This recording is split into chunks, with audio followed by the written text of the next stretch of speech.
Hey y'all, well here we are again in the kitchen, and tonight I am cooking something that I cook an awful lot, which is steak, cast iron steak in the skillet with smashed potatoes, one of my favorite combinations. I do have another video where I have done this before, right here, but I figured since I had this new channel, I would do it again, because can the interwebs really have too many videos out there floating around of steak and potatoes? I say not. Okay, so let's do this. Tonight I'm going to be cooking T-bone steaks, 4 big old juicy T-bone steaks, because this is what we have left from last year. We have several steaks left from last year's beef, and I'm trying to use that up before I dig into this year's beef. So that's what we're doing. I have been asked before how I thaw my steaks.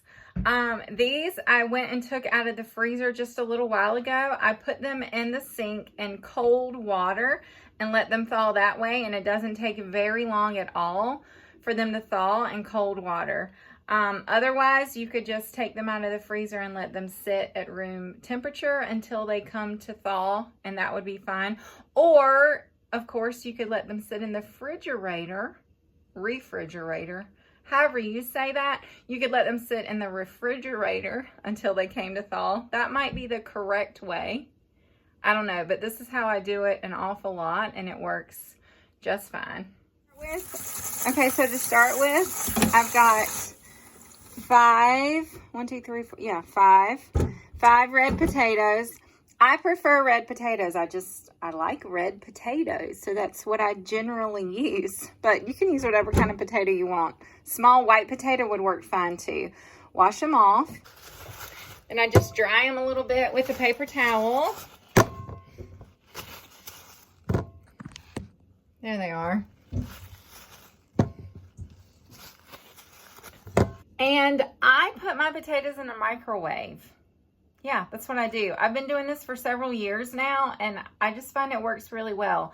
If you don't have a microwave, I don't really know what to tell you. Just kidding. You could cook them in the oven. You could cook them in the oven until they were done. I like the microwave for potatoes. I do nothing to them. I used to put olive oil on them and do all that stuff, but I do that after the fact now. I don't even poke them with a fork. I used to do that too. This is easy, y'all. I put these potatoes just like this in the microwave for 10 to 12 minutes, and then I test them with a fork to see if they're done all the way through. If the fork goes in easily, then I know they're done. And then I'll show you what I do after that. Now, because I'm cooking 4 steaks and they're T-bones, they're larger, I would either cook them in 2 different skillets. I have a 10 and a 12-inch that I use on the regular. They are old hand-me-downs from my husband's family. They're Wagner's. That's what I use on the regular. But I'm gonna be putting my potatoes in my 10-inch skillet. The 12-inch I don't think will hold all 4 of these T-bones, so wait for it. I'm pulling out the big boy, the Mac Daddy. This is a 13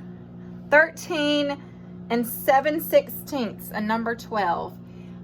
This was a gift. This was actually a gift last year from a viewer. I don't know what brand this is. It doesn't have a brand name on it, but it's a great skillet. It's smooth. You want a skillet that has a smooth bottom. You don't want one with a rough bottom. It's gonna stick if you have a rough bottom. That's what I found anyway. So I'm pulling the Mac Daddy out, and we're gonna put all 4 of those T-bones in this one skillet. Yeah. This is like a 2-hander. This is a double fister. This is a double fister. It's so heavy. Okay, I just cooked these 5 potatoes for 10 minutes. And they're just right. See? Just right. That's what you want. You want to be able to stick your fork in. You want to be able to stick a fork in it. And it goes through easily. Okay, now, are you ready? Wow, that was easy. We're going to put them in this skillet and wait for it. This is the really fun part. We get the potato masher that I've showed you before, if you've been watching, that I use for my hamburger. And I actually use it for potatoes this time and smash them just like this. It's stress relief. It's so fun. Okay, you smash them just a little bit like that. All right. Okay, then you're going to take some EVOO. That's like fancy for extra virgin olive oil. And you're going to just drizzle it over there. And then you're going to put some cheese on it. Hold on. YouTube, we have a problem. I am very, very low on shredded cheese. So the next time I go to the grocery store, which I'm trying not to do very often right now, but it's going to have to be like tomorrow, I need to get more cheese. So I'm going to put what I have on here. I have mozzarella though. Okay, I'm going to put this Colby Jack and some mozzarella cheese on them. I mean, that might look like enough cheese, but I don't think it is. So here we go again, y'all. We go with what we got. We go with what we got. We use what we got. And we're going to put just a little more cheese. Okay, perfect. And then we're going to put some real bacon bits. There is no such thing as fake bacon bits. They don't exist in my world. Okay, so we put real bacon bits. And then we're going to put them in the oven. And we're going to broil them. Broil. That's such a hard word. It's kind of like rural. It's a hard word for me to say. Rural, broil. Anyway, we're going to broil them. I'm going to put them in the oven. I'm not turning them on yet. I don't turn them on until my steaks are almost done. So they can sit there. They can marinate. Oh, I know several of y'all told me what you call that. Fall in love. They're going to fall in love for a little while before we burn them. Not burn them. Heat them. Get them just right. Okay. Sorry. I digress. I always digress. It's what I do. Okay, now we're going to get our steaks ready. And basically all that means is seasoning. You can use any steak seasoning you like. My new favorite, no surprise, musket powder. It's what I use. It's what I use on, it smells so good. It's what I use on everything. And definitely my steaks now. So, there you go. Musket powder, steak seasoning, whatever you want. Dose them good on both sides. And then we're going to fry them in a skillet in butter. And prepare to be wowed. Wowed. Yeah, wowed.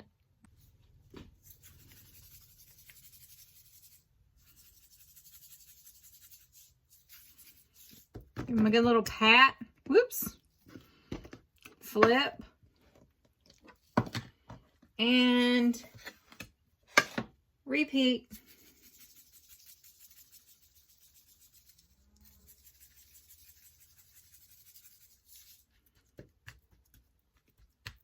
Alrighty then, we'll let them sit a minute.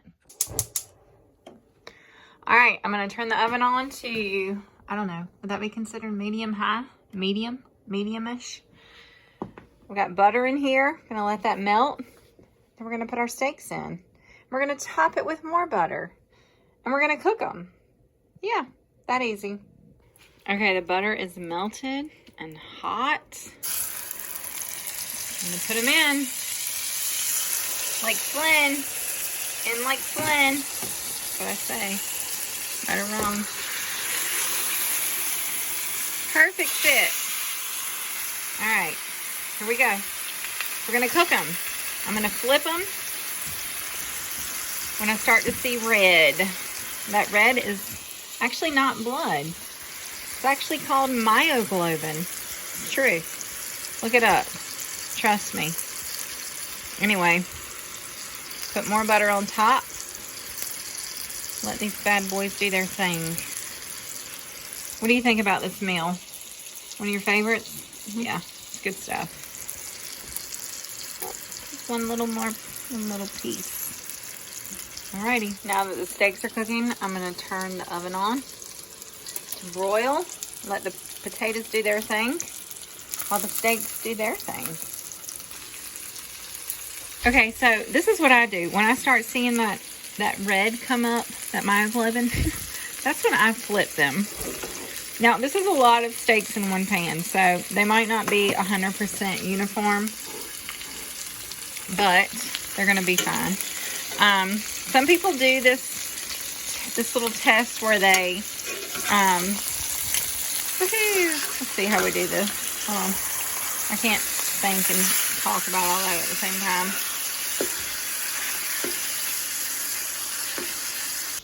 some people do a test like with your finger and the toughness, and I don't know how to do that very well at all. Lawrence used to try to teach me to do this test, like if it's done like that and that and that, and they all mean different things, but I never got that either. So I just go by the red. I go by the side of the red coming up. That's what I do. And it works for me. So when I start to see red again, that's when I take them out. We like our steaks medium rare-ish. So if you want them more than that, okay. But in my opinion, you're doing an injustice to a steak if you cook it too long. Okay? That's my little humble opinion. You can take it with a grain of salt, whatever. But the first time I had steak cooked right, and I'm saying right, as in medium rare, I realized that I'd been eating steak wrong my whole life. And I wish I had all those times back. I really wish I did. So I'm just telling you, steak is better medium rare, in my opinion. Take it for what it's worth. Okay, I'm calling them good. Calling them done.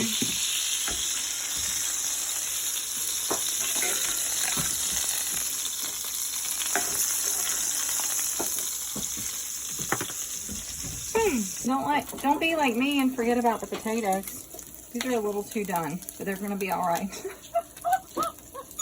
Can't do too many things at one time. How's that steak? It ain't worth a hoot. It's just right, isn't it? Just right. It's cooked just right. All right. Good stuff? All righty, good deal. What do you want, Bonnie? Come to eat, Mama. You're going to have to wait for some leftover gristle. Are you drooling, Bonnie? She had drool rolling off of her face. Well, you're lucky. Here you go. You ate that fast.